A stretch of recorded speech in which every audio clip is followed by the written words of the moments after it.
book discussion, Fred Hoyle, The Black Cloud. This is the third installment today, so I think it's a testament of how inspiring this book is to me. Now this is the formal review, and I want to talk about three things. Number one, about the fact that we are bound by the speed of communication that we have, and if we had faster communication, then the personality, the I, the boundary between who I am and who others are would blur. In other words, if we had a Neuralink type communication device where we can communicate with the speed of thought or speed of light, then probably the notion of a human being would change and probably go away. I think number two, communication and computation are two tied concepts and probably the key concepts of the 21st century. And number three, the deep problems are problems that scientists cannot solve. I want to talk about these three things. This is the Not Even Wrong podcast. It's September 18, 2021. This is Krim Telco. There's no change since the last update. It's a Saturday today. For the year, we're up 14.4%. The market's up 18.8%. We're underperforming by 4.4%. So Fred Hoyle and The Black Cloud. It's my first real science fiction novel. I don't like science fiction and this is why I don't like it. I think the deep problems are part of the realm of music and literature and arts and not science. So when scientists write novels, or when novels are written in sort of science fiction means it's fiction written by scientists or for scientists or with scientists or something like that. Science doesn't solve the deep problems. This comes across in this book. What do we mean with the deep problems? The question of where do we come from? What is this all about? Where does the universe start? Where does it end? When did it start? All these questions, they're not part of the scientific method. The scientific method doesn't have the tools yet to solve these problems. And whoever is trying to go at it, like Fred Hoyle, as great as a job as he's done to convey how the scientific method works and how scientists work and how they solve practical problems which are very relevant for our everyday existence, at least here on Earth. The deep problems, in the words of Fred Hoyle, they are reserved for other parts, and I'm not even sure where to start here. Probably it's part of literature. In other words, if I read, somebody like Steinbeck, I feel like I'm closer to the question of the deep problem than if I read somebody like Fred Hoyle. I want to leave it at that. I think this is a whole episode on itself, but it's one of the 3 points I want to discuss. The deep problem is not part of the scientific method. Science fiction, the Black Cloud, is a great book showing how science works, how people think in the scientific world. And that's a very specific world, a world that has a lot of impact because they can, build bridges and they can build weapons and they can destroy worlds or prevent people from dying and all that stuff. So that's why I think, value science more than, for example, other parts of human endeavors. However, for the deep questions, the really, really deep questions, the scientific method just doesn't have the tools right now. This goes back to a conversation I had about 1.5 years ago with a gentleman that wrote a book, Galileo's Mistake or something, Galileo's Error. I think that the reason I was interested, and the name eludes me now, he's a British gentleman. I think he's a professor at Durham. He teaches some sort of philosophy there. The question is really much deeper than basically, look, Galileo introduced mathematics to the scientific method. The scientific method, according to Popper, is the pursuit of problem solving through trial and error, through error correction. And while it's incredibly powerful in certain areas, I think it doesn't lend itself for answering the deep problems, where we come from and things like that, because trial and error are very difficult in that realm. I don't think that there's no proof or anything like that that can show me today that this will never be able to be solved through the scientific method. And there could be a convergence basically between Fred Hoyle and Steinbeck at some point. But right now, those fields are still way far apart. So we have literature, arts, and music that deal with the deep questions, the questions of where we come from, who we are, where is it going, all that. And then we have the scientific method, which is sort of within the context. So once we're inside the system, we can use logic and all that stuff to get to questions, practical answers, and all that stuff. I think that's where I want to leave it here. I know this is a very controversial theme, and people can bombard me with yeses and nos here. But fundamentally, what comes across in the black cloud is that there is a limit, and the deep questions cannot be solved by the scientific method. The other big thing that I'm taking away from this book is the concept of communication and the boundaries of the I, of the person. What is an individual? In Fred Hoyle's book, in The Black Cloud, the idea gets proposed that maybe the individual is simply a boundary of communication. In other words, if we weren't confined to acoustics, our voice and language and the brain processing acoustics, if we had different types of communications, for example, if we had telepathy, so if we could think immediately, communicate with somebody else through thought, through the speed of light, then maybe if we had that, then the concept of an individual would disappear, and the I would be a much bigger sphere of people that can communicate with this type of speed. Well, if you could communicate with the speed of light, you could potentially talk to people that are a light year away within the time frame of 1 year, which is a ridiculous amount of distance that you could get across in 1 year. So I think the boundaries within which we are confined through our process of evolution that we are and who we are and the way we function physically, the actual physical process of body and brain and nutrition and all the things that consists, the physical entities that we consist of, all of that is actually confining us to the person and the individuality that we are. And I think you can already see that a little bit. Let's say, I think you're able, or at least I have a feeling that I am able to communicate through other means than just language with the people that I'm closest to, my partner, my wife, my child, and then other extended parts of my family and friends.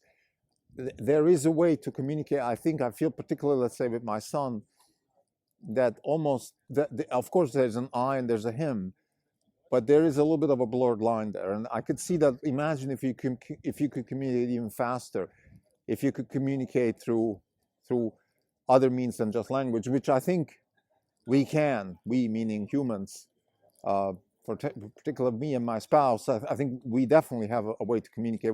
We can finish each other's sentences. We can sort of sense when I can sense when she's angry or happy. And even when let's say right now I'm in Europe, she's in the United States, I can feel when she's unhappy. I can feel these things. And there's a certain blurred line between the I and the her. And those are, I think, interesting concepts that the black cloud is also conveying. Now, third, I think this is the most scientific and the most interesting thing, and probably the most relevant also to the hedge fund business, particularly our business, the Orange Capital Partners, which is about wealth generation through investing in fundamentally new concepts, engineering practices, with focus on computation and artificial intelligence. The point here is that we have the concept of communication, we have the concept of computation. Communication and computation are two, I would say, twin concepts.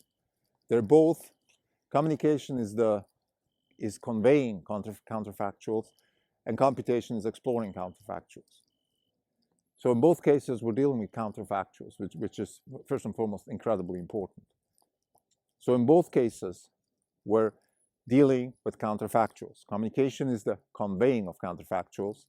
So to get back to one of my previous episodes where I spoke about counterfactuals and the communication concept of being an exploration of counterfactuals, if we have my example of the valley in Switzerland, where the rock went into one end of the valley and not the other, and that is information. Now that can be communicated, so you have to somehow communicate. The rock is on the left side of the mountain, not on the right side. You can communicate this, of course, in many different ways. Communication is substrate independent. I can communicate this with radio waves, language, with drums, with Morse code, any kind of, it doesn't matter. I can communicate this rock is on the left side and not on the right side. Computation is figuring out where the rock is, which is exploration of counterfactuals. So these concepts are very, very intertwined. I think the black cloud, if I had to really put it down in the most concise way, is a book about communication and computation. Computation as a necessity for also energy, and is actually a very dramatic end of the book, where the problem of computation or general intelligence, but computation as the main driver of intelligence, requires so much energy that in this book there's some dramatic events happening because of that. So to summarize, the black cloud to me has three big ideas come across. One is that we are bound by our physical substrate that we live in, and it's not necessarily the one that's the best for whatever purpose we pursue. If the purpose you're pursuing is to generate as much intelligence as possible, then we don't have the best physical form. Maybe a gaseous form would be much better because it requires less energy to deal with gravity, and you could focus more on energy being used for computation. The question of computation and communication, which are two twin concepts, both deal with counterfactuals. Communication is the conveying counterfactuals or informing people about counterfactuals, and computation is the exploring of counterfactuals. And third, the deep problems are not the part of the realm of the scientific method yet. Definitely not yet. We have ways to deal with deep problems. We call it the arts and literature. The science is not part of that. Science is not able. The tools of science, particularly computation, as we know it today, mathematics, which is kind of a shortcut of counterfactual exploration, and then computation, which is in general just the exploration of counterfactuals, it's not able to deal with the deep problems. We have other ways to do it, and what I mean with deep problems is questions of, let's say, the origin of the universe and the boundaries of the universe and things like that. Who is there a designer? Why is it that we function on these very tiny fine-tuned metrics, for example? All these deep questions cannot be solved by the scientific method yet. We might be able to solve them. I think lastly, I also want to mention quantum computing again. I think quantum computing is a beautiful concept, of course, on its own, but it's also very beautiful because it is very rare. Every now and then we come across a new mathematical technology, and mathematical technologies are very important. You know, when we started with, let's say, arithmetic and numbers, and then in the 16th, 17th century, or 18th century, I'm not quite sure, 18th, sorry, 17, 18, when we developed differential calculus, and now we have quantum mechanics and quantum computing. Those are new mathematical technologies, and they enable enormous amounts of progress in computation or exploration of counterfactuals, because we can use shortcuts, basically. We can use relationships that we discover in nature that are of the nature of computation, but they are, I mean, shortcut is maybe a bit of a cheap word for what mathematics is, but it is, mathematics is a sort of almost a second layer of counterfactual exploration. So we don't have to go through all the details because we have certain laws or certain propositions or concepts within mathematics that allow us to shortcut computation and do exploration of counterfactuals much faster. Like I said in my previous episode, computation is a function of how much energy we have and also how much mathematical technology we have.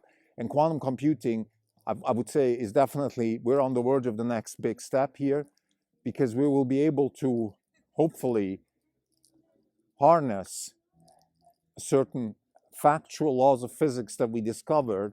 So for example, within quantum computing or quantum physics, we conjecture that there are counterfactuals, that all the counterfactuals that are possible within the laws of physics are actually also happening, and that it's just that we in our universe see one particular set of counterfactuals, but there's many, many others across all the other universes. This is the multiverse interpretation, but I just want to stick with that one.